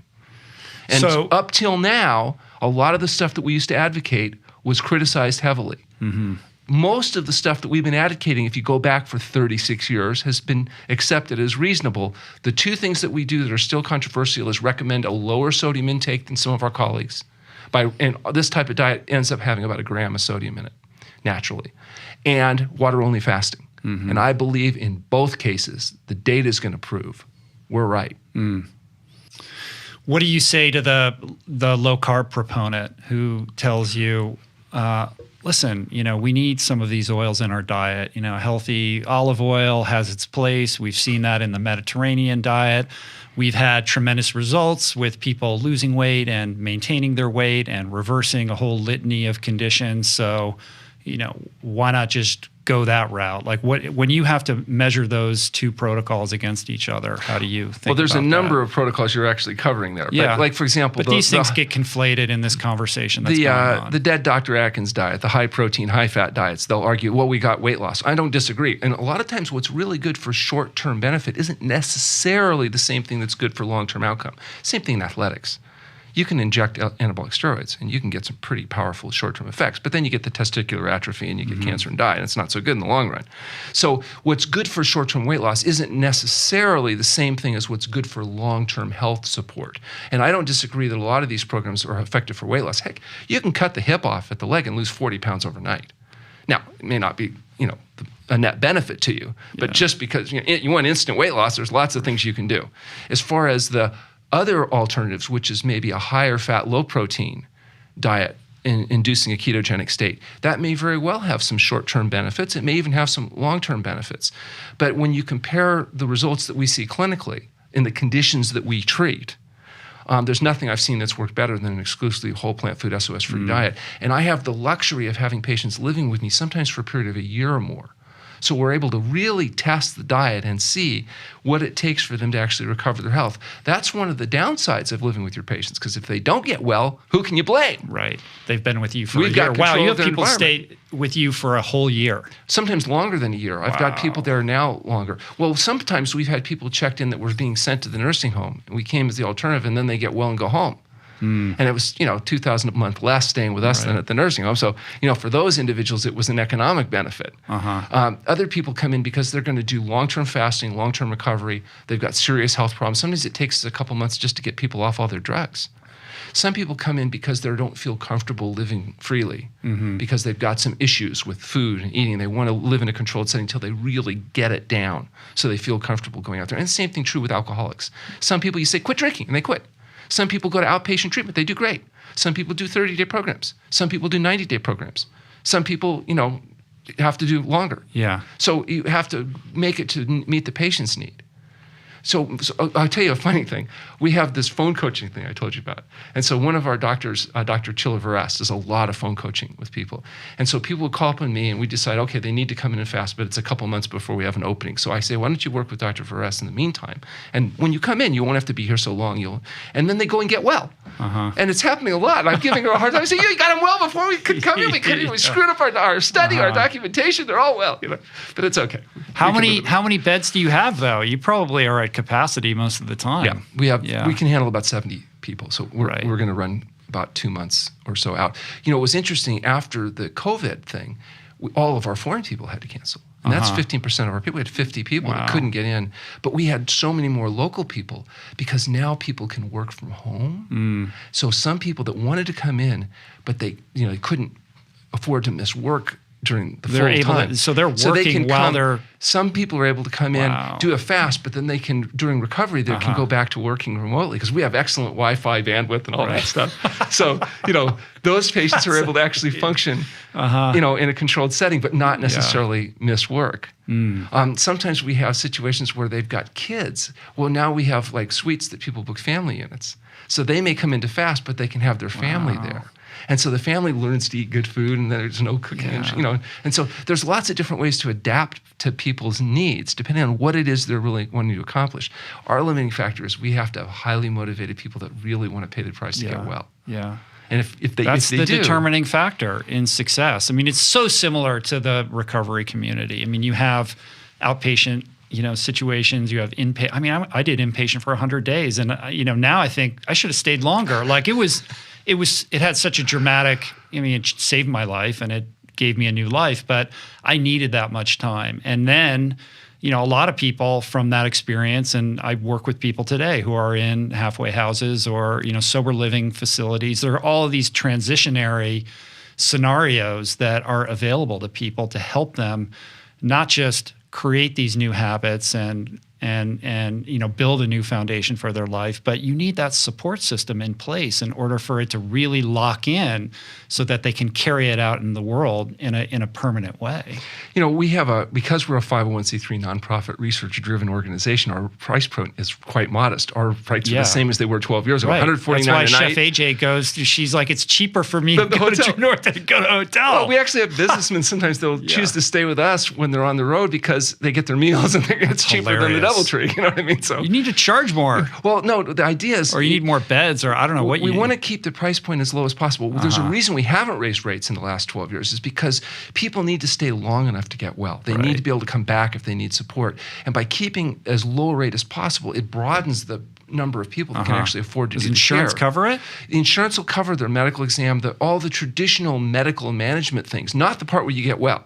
That, of course, wouldn't be part of health insurance. The daily rate at the center, the $149. But if to seeing the medical doctor, getting any scan or lab, that would be treated just like it would any insurance. What is interesting, though, people that have medical savings accounts, that covers the stay at the center fully because you are temporarily disabled, you are under direct medical supervision, you are being treated on an inpatient basis. It seems like with the explosion in the rates of obesity and diabetes and all of these chronic lifestyle ailments that are debilitating millions of people every year and escalating at a shocking rate, that there would be clinics like this in every city available to people because it really is an opportunity for you to reboot and reframe your relationship to the habits and the foods that you're eating that are creating these problems in the first place. Otherwise, you just become a ward of the pharmaceutical industry. Well, I hope you're correct. I hope you're predicting just exactly what we're starting to see, new facilities opening. But you also have to remember,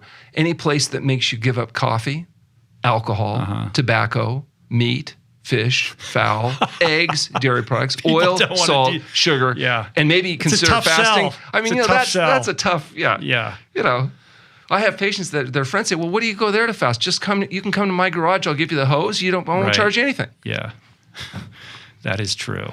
Although, I think when people are looking at that quadruple bypass, those options don't seem so onerous anymore.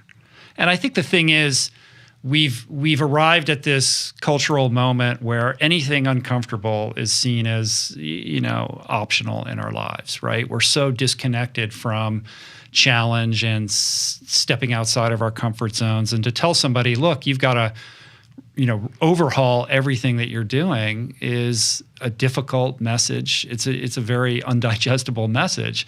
But at the same time, like I know in my own experience, and look, you've done this with 20,000 people, to get those people through those uncomfortable weeks and have them arrive on the other side where, you can pull the curtains open and the sun shines in, and suddenly those foods they thought were unpalatable actually taste good.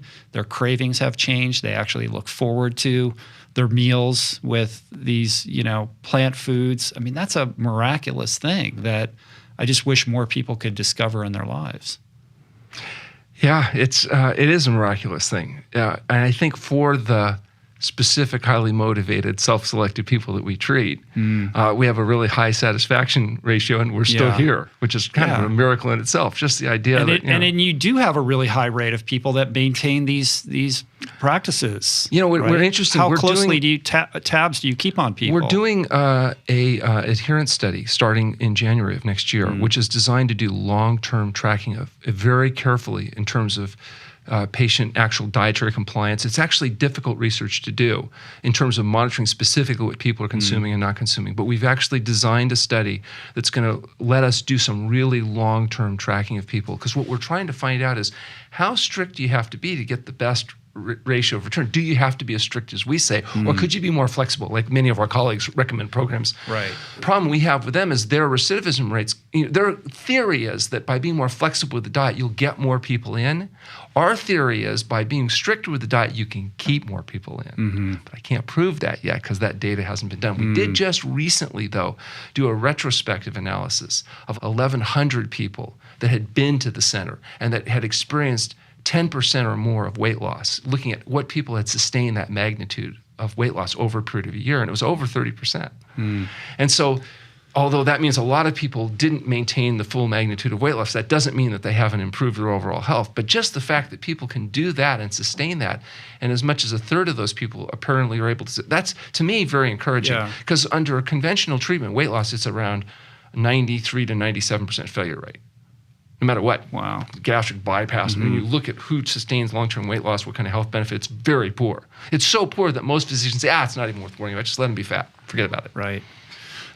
What is the study that you'd like to see done, whether with respect to fasting or eating a whole plant food diet? Like where's the gap right now? Well, the real gap is looking at what effect on healthy people does healthy living have, and what effect on healthy people does periodic fasting have in terms of preventing them from ultimately getting debility.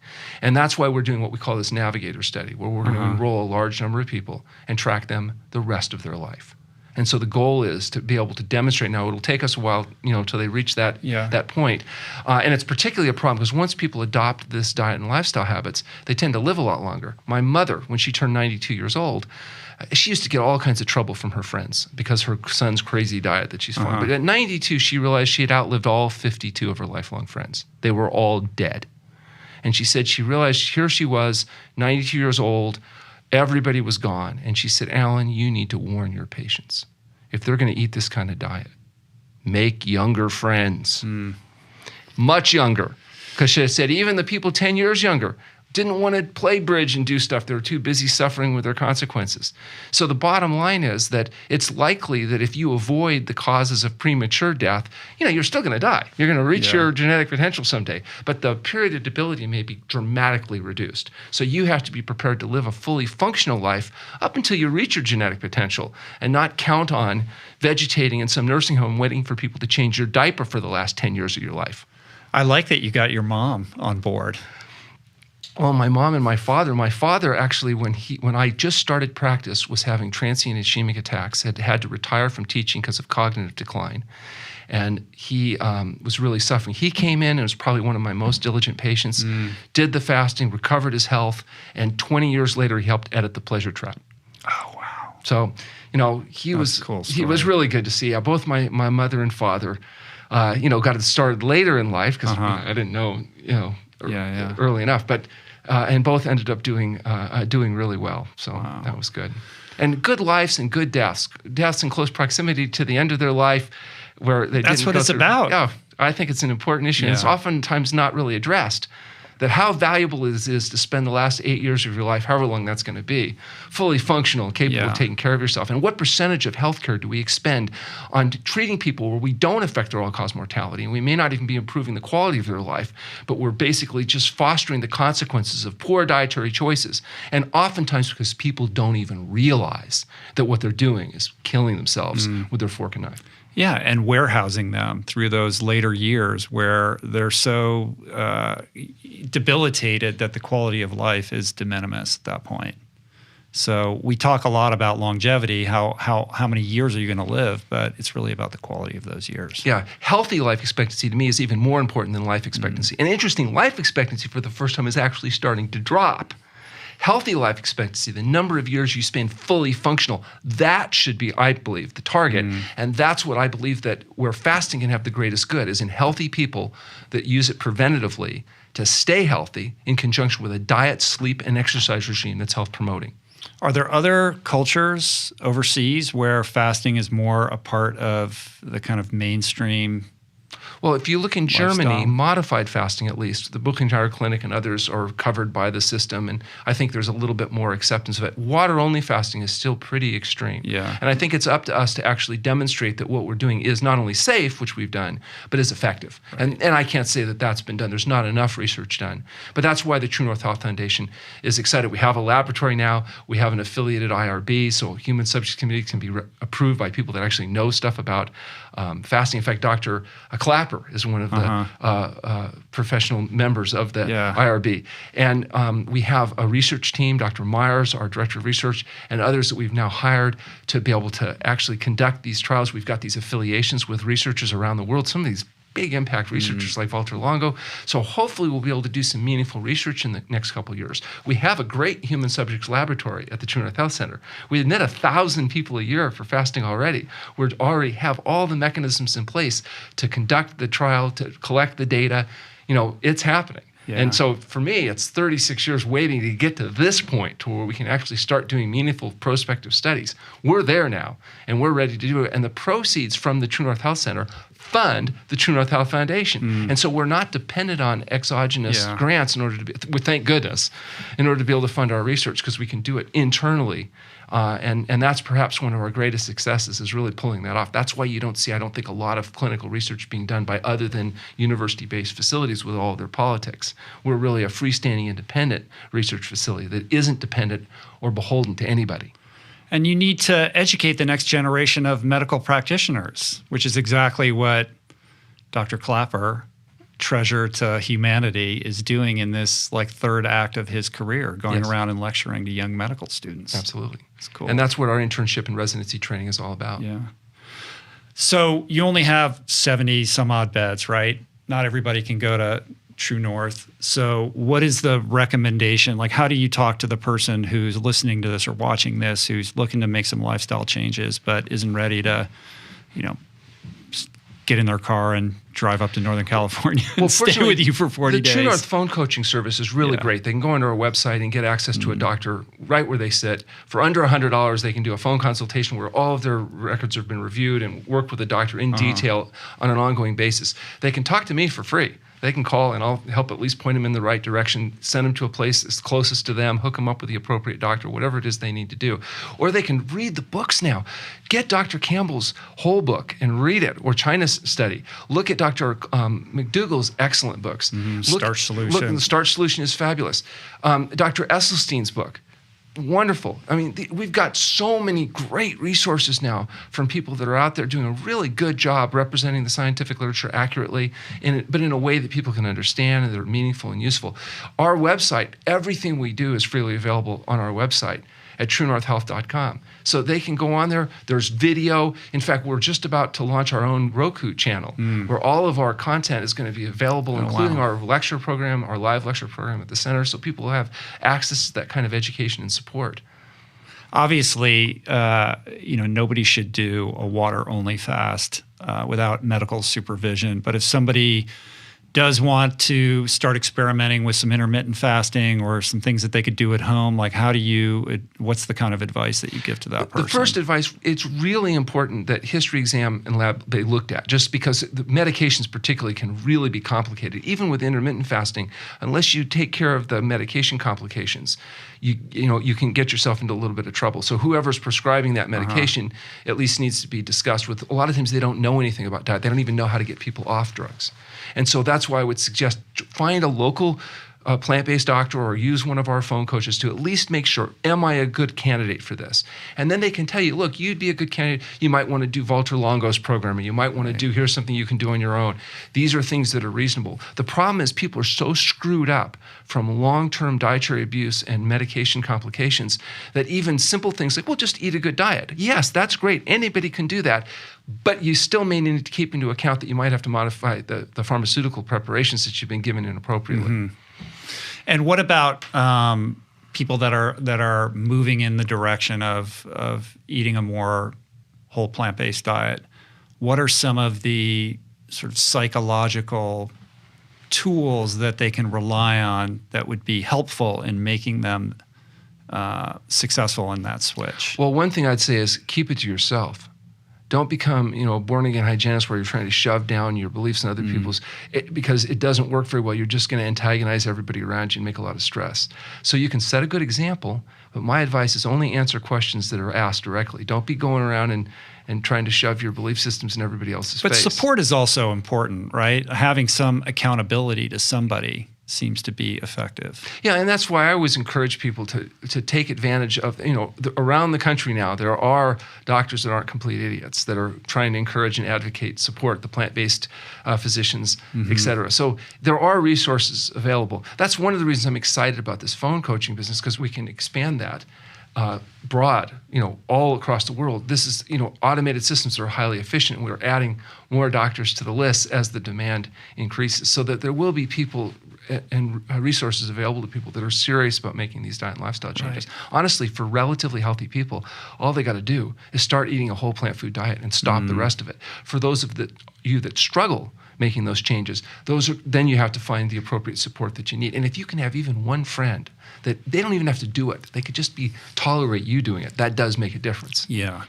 So right now, you, I'm sure, know the statistics better than I do, but something like 70% of Americans are obese or overweight. Childhood obesity rates are through the roof. Type 2 diabetes epidemic is what, 30% of Americans? Well, whatever right it now? is, it's going to be more tomorrow. Right. These things are escalating astronomically.